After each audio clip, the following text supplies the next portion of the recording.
Okay, I'm going through the most common mistakes I see in students' models when they first build their own models. And mistake number 2 is going to be putting the wrong sign on the cost or benefit. So up here we have this model, which is we're maximizing parental wrath minus opportunity cost by choosing the frequency with which the student calls their parents. And if we look at the signs on these, we see the benefit has a positive sign in front of it, or, implied it does.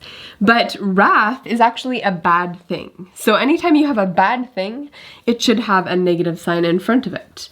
And opportunity cost, well, that's a bad thing, so that has a negative sign, that's fine.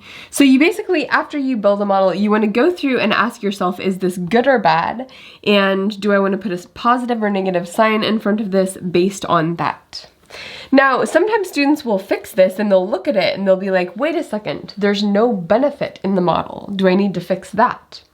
And in this case, that's not true. As a matter of fact, this actually helps us think through how did this happen in the first place? And it happened because the student appropriately brainstormed benefits and costs of calling their parents like this.